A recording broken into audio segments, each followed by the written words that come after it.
takdir kami terlahir berbeda. Kami buta, tapi kami melihat. Kami bisu, tapi kami berbicara. Kami tuli, tapi kami mendengar. Kami lumpuh, tapi kami berakal. Mungkin semua orang melihat kami dengan sebelah mata, tapi apakah semangat kami akan punah?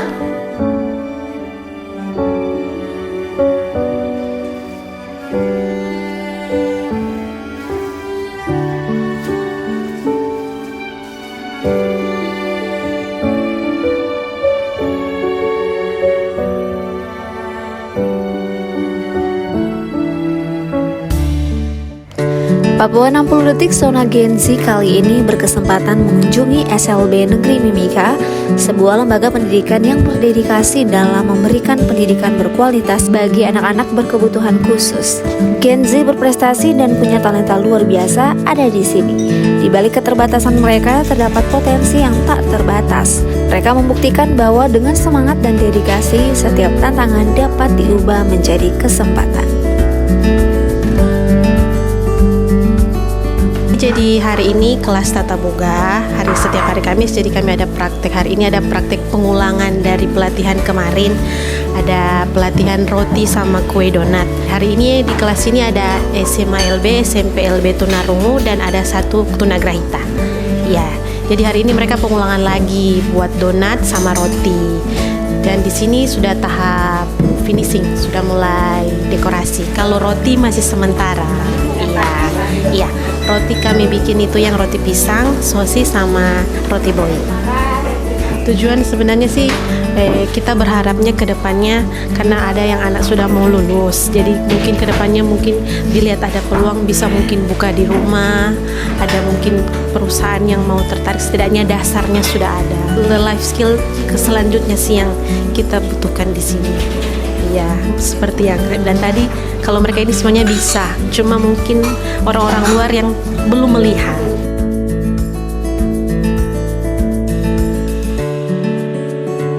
Selamat pagi kelas Tunagrahita. Baik. Apa kabar hari ini?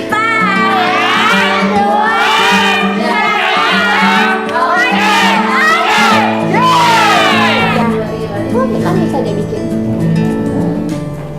Kebetulan di sini itu khusus hantaran, jadi mereka bisa belajar membuat merangkai bunga. Seperti hari ini mereka buat gantungan HP dari manik-manik. Ini kelas Tunagrahita, cuma di dalam kelas Tunagrahita ini ada berbagai macam jenjang kelas, SMP dengan SMA. Kalau Tunagrahita itu anak-anak yang kalau kita lihat secara ini sama dengan anak-anak reguler pada umumnya, tapi mereka memiliki keterlambatan di intelektual. Nah, anak-anak Tunagrahita ini kami lebih penting adalah bagaimana mereka bisa bela diri, mengurus diri sendiri. Setelah pelan-pelan akademik nyusul dari belakang. Jadi kami lebih ke bagaimana mereka mengurus diri sendiri, tidak bergantung kepada orang lain. Di samping itu mereka ini kan dibalik keterbatasannya mereka pasti Tuhan titipkan kelebihan. Nah, itu yang kami berusaha untuk menggali apa yang menjadi bakat minat mereka. Contohnya hari ini mereka membuat gantungan HP dari manik-manik. Bisa saja mereka bisa buat, mereka bisa jual di luar seperti itu. Ya, itu kita ada lagi Paulus, cita-citanya Paulus jadi apa? mau jadi Apa? Apa cita-citanya Paulus? kerja Tembapura. Amin. Paulus, bagaimana perasaannya ikut ini kelas kerajinan ini? Tenang. Tenang, Mana ada yang sudah jadi kak? udah. Mana hasil bikinannya Paulus? Ini. Kita beralih ke kelas musik.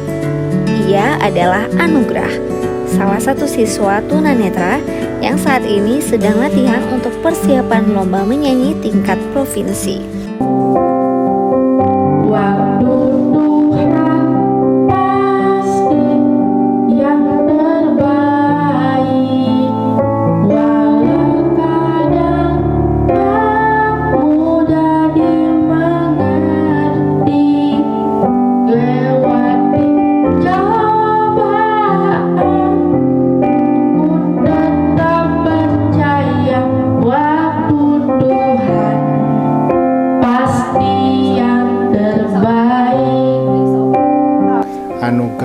baru sampai tingkat provinsi. Kalau jenjang SD pernah tingkat nasional, mewakili Papua sebelum pemekaran. Berarti kamu bisa main semua alat musik ini. Ya puji Tuhan bisa. Selama sudah kasihmu kan selalu kurasa dalam suka dan duka. Kaulah ibuku, cinta kasihku, terima kasihku takkan pernah terhenti. Kau badai matahari yang selalu bersinar, sinari hidupku dengan kehangatanmu.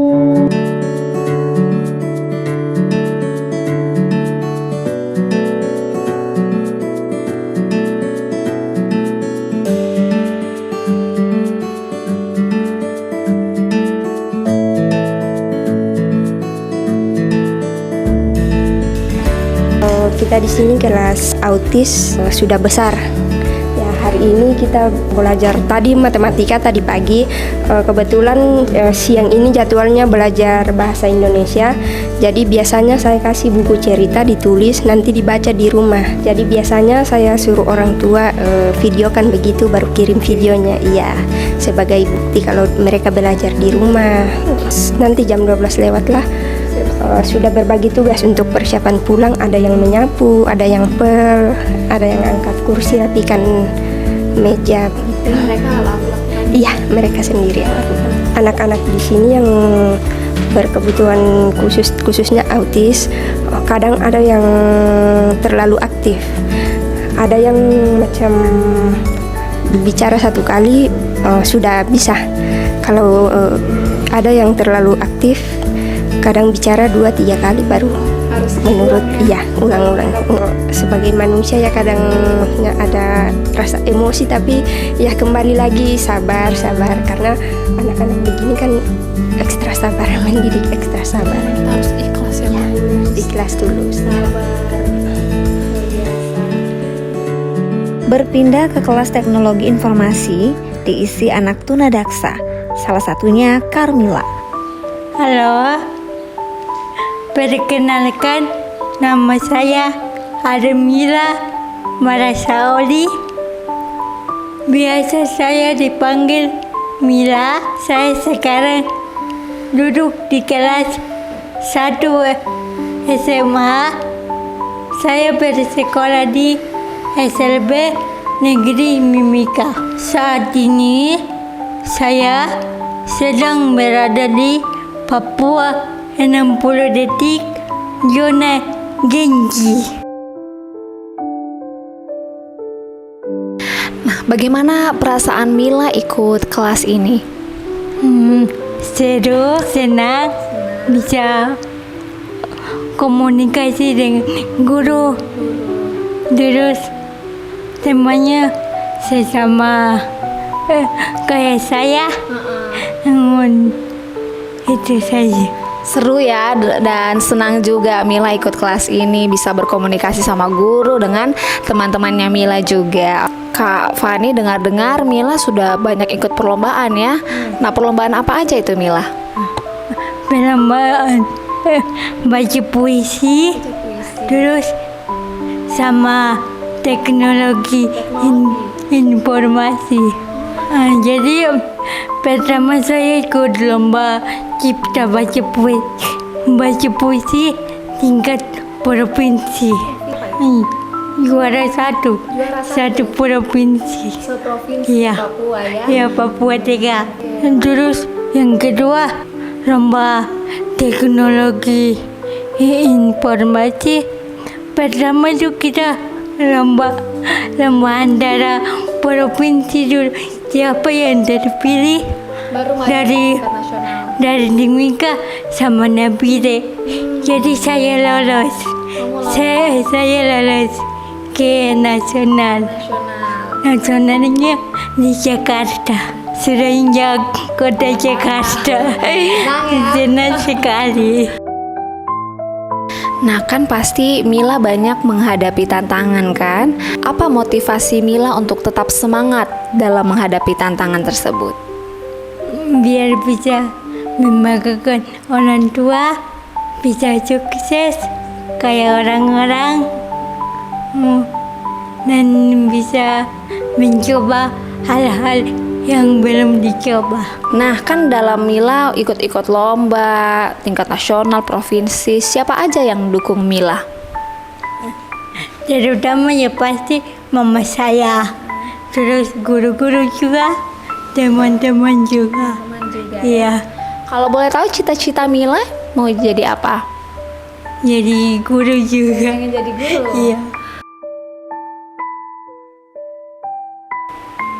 Kan waktu SD kan saya sekolah di Ternate. Di Ternate juga pernah ikut lomba. Juara 3 baca puisi. Puisi apa yang paling diingat? Puisi hidup adalah pilihan. Itu masih ingat sampai sekarang. Mau dengar dong puisi hidup adalah pilihan, boleh? Boleh.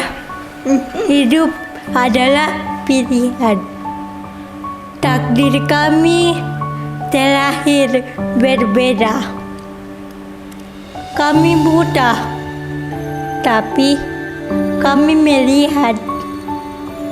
Kami bisu, tapi kami berbicara. Kami tuli, tapi kami mendengar. Kami lumpuh, tapi kami berakal. Mungkin semua orang melihat kami dengan sebelah mata,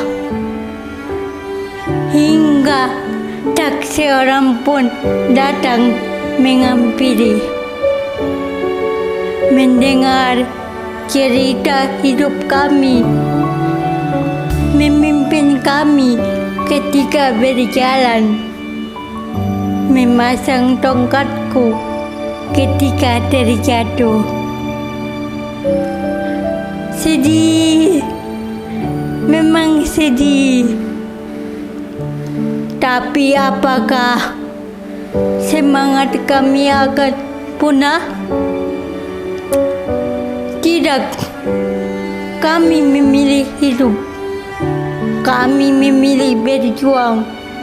Karena hidup kami, perjuangan kami sendiri dalam batas kemampuan kami.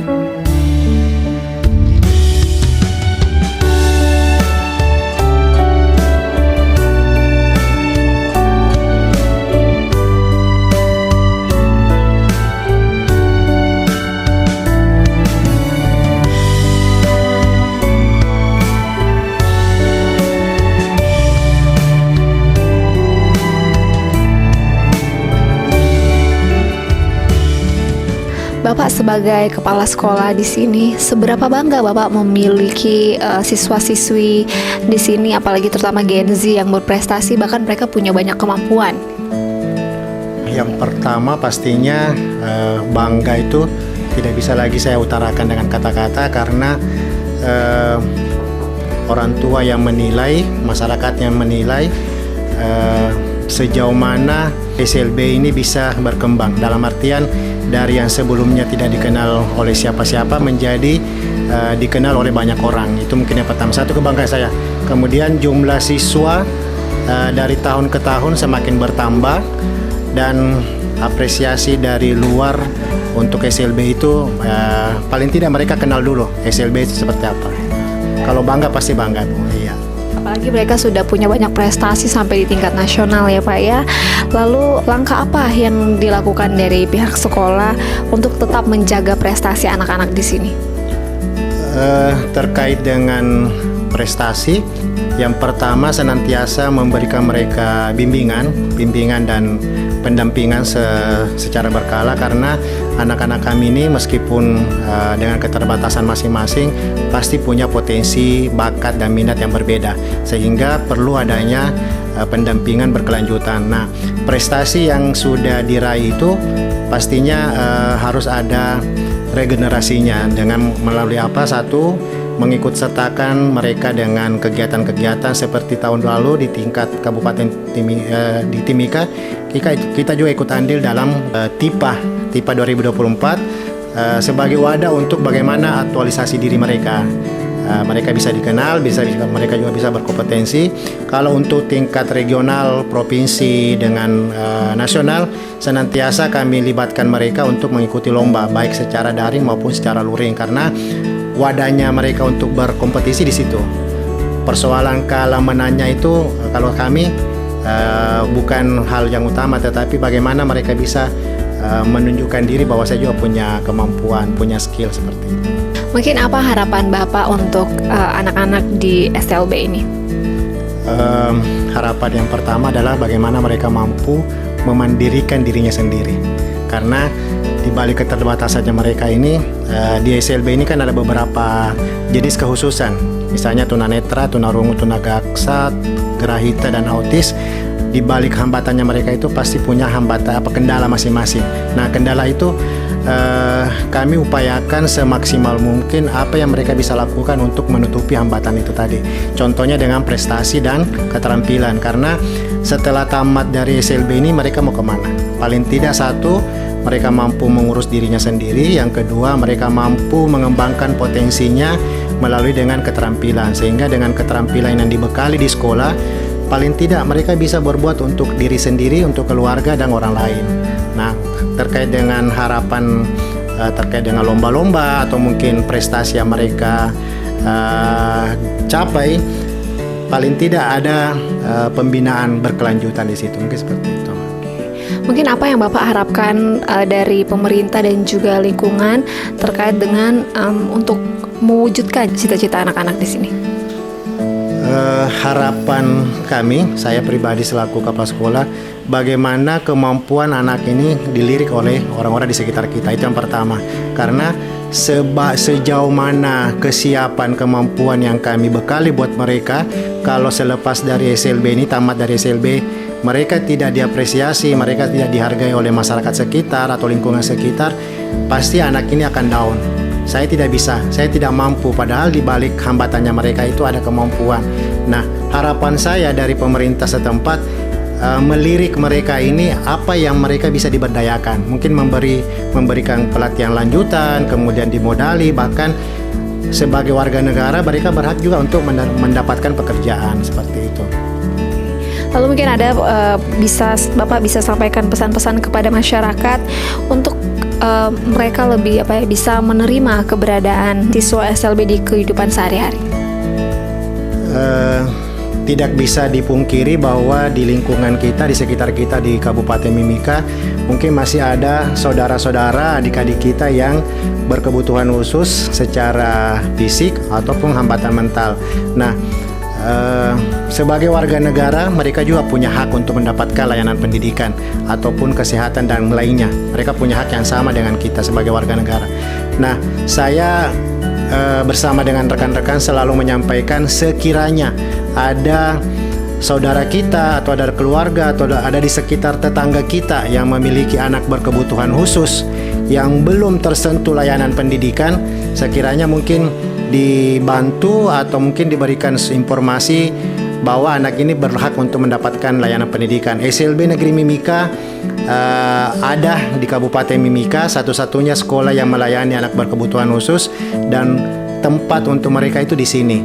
Setelah mereka ke sini, baru kami akan menentukan apakah ini memang mendapatkan layanan pendidikan atau layanan terapi, karena anak berkebutuhan khusus, khususnya kategori autism dan hiperaktif, pasti punya jenjang, ada yang ringan, ada yang sedang, ada yang berat, termasuk dengan siswa-siswa yang cerebral palsy. Cerebral palsy itu ada kategori ringan, ada sedang, berat. Nah, yang berat ini mungkin harus mendapatkan layanan di klinik atau di kayak panti, seperti itu. Jadi bukan di tempat pendidikan, karena memang kemampuannya dia berat di situ. Kan kami juga tadi sudah lihat-lihat anak-anak di sini sudah bisa bikin roti, kue. Nah, itu kelanjutannya seperti apa? Apakah dijual atau bagaimana, Pak? Mungkin sedikit saya beri gambaran bahwa di SLB ini ada 3 jenjang. Ada jenjang SD, SMP, dan SMA. Khusus dengan SMP, SMA itu memang kami bekali keterampilan atau vokasi. Nah, salah satunya tadi yang dikunjungi vokasi musik dengan tata boga dengan aksesoris dan hantaran. Nah, khusus kegiatan tata boga yang dimana 1 minggu sebelumnya anak-anak kami praktek atau mengikuti pelatihan tata boga membuat roti dan donat. Harapannya kami kegiatan ini akan terus kami kembangkan, kami bina di sekolah. Karena apa?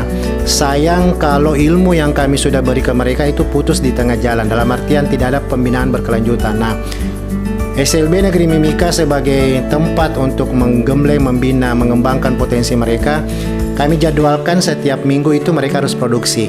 Produksi di sini dalam artian membuat supaya ilmu mereka tidak dilupa. Maksudnya, kalaupun misalnya ada saudara atau mungkin keluarga orang tua murid yang mau pesan, bahkan mungkin dari masyarakat sekitar Timika yang sudah mencoba roti kami kemarin di ajang atau pada saat kami lakukan basar karya mereka, bisa pesan dan akan kami buatkan, anak-anak akan bantu, karena itu menjadi pembekal kemampuan selain vokasinya, tapi kemampuan bagaimana bisa menuju ke wira swastanya. Itu yang kami mau, sehingga anak-anak tunarungu ini setelah mereka belajar, setelah mereka sudah tahu cara mengolah, membuat sampai satu buah karya, sekarang tugasnya kami adalah mendampingi mereka bahwa karya yang kalian buat ini bisa dijual, dalam artian bernilai ekonomis.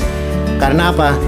Ketika kita memberikan satu pembelajaran hidup seperti ini, mereka akan lebih cepat tahu, oh, ketika saya belajar ini, saya hasilnya ini, dan saya jual, ternyata bisa membekali kehidupan saya di hari kemudian, seperti itu. Itu harapannya kami, dan harapan ini akan terus saya tindak lanjuti ke pimpinan kami, atasan kami, Dinas Pendidikan Provinsi, bahwa anak-anak kita yang disabilitas tidak bisa dianggap remeh, tidak bisa dianggap sebelah mata. Mereka juga punya potensi yang sama dengan peserta didik reguler. Saya mengutip ungkapan dari pemateri kemarin dari Makassar bahwa awal saya berangkat ke sini rada ragu-ragu. Bagaimana saya mengajar tunarungu untuk membuat suatu karya. Nah, selama ini kan dia hadapi anak-anak SMK di Sulawesi. Ketika sampai di sini, itu akan buyar atau hilang dengan sendirinya setelah dia lihat hari pertama praktek, hari kedua evaluasi, ternyata anak-anak sudah mampu. Dan memang fokus konsentrasinya ada di situ. Dan itu yang menjadi bekal dan beban tersendiri buat saya. Kegiatan ini harus ada outputnya, harus ada berkelanjutan. Jadi rencana di depan sekolah ini kami mengajukan satu ruang workshop kecil, anak-anak produksi di kelas keterampilan, hasilnya itu dipajang atau dijual di ruang workshop yang ada di lingkungan sekolah. Kalau perlu ke depan ini kami punya program sekolah membawa mereka secara langsung belajar untuk menjual di keramaian-keramaian ada di Timika, mungkin di Pagar Kuning kah, atau di mana dekat bandara, supaya satu, anak-anak mengenal namanya jual beli. Yang kedua, secara tidak langsung anak-anak tunarungu bersosialisasi dengan masyarakat sekitar. Mungkin dengan wadah atau dengan kegiatan itu, secara tidak langsung masyarakat sekitar Timika bisa belajar bahasa isyarat sederhana. Itu harapannya kami. SLB secara regulasi pendidikan khusus itu di bawah kewenangan dari Dinas Pendidikan Provinsi. Dulu Papua. Nah, sekarang Dinas Pendidikan kami ada di Nabire. Jadi bangunan serta dengan peralatan ini bantuan dari Provinsi, Pemprov, Dinas Pendidikan Provinsi. Kalau untuk lahan ini hibah dari Pemda Timika. Yang sebelumnya kan sekolah yang pertama itu di lokasi Gor Futsal sana. Kalau untuk peserta didik kami, kalau yang terdata di Dapodiknya kami untuk semester tahun ajaran ini 146 atau 47. Itu campuran, ada yang putra OAP, ada yang pendatang, tapi kebanyakan pendatang sih. Cuma yang menjadi mungkin kendala mungkin masih ada di sekitar kita atau mungkin di pedalaman atau di pesisir anak-anak berkebutuhan khusus, tetapi akses atau mobilitasnya ke sekolah yang tidak ada. Jadi kami masih, memang kami punya asrama 4 unit, tapi itu belum operasi karena belum ada operasionalnya. Jadi kami terkendala di situ. Kemudian kami juga punya bantuan bis jemputan dari provinsi pengadaan 2024 kemarin, tetapi kami belum gunakan secara operasional keseharian karena belum ada operasionalnya yang memang bisa kami gunakan untuk ini. Jadi SLB ini operasional selama ini sumber dana pusat, dana BOS pusat, karena kami dari kabupaten tidak dapat BOS daerah.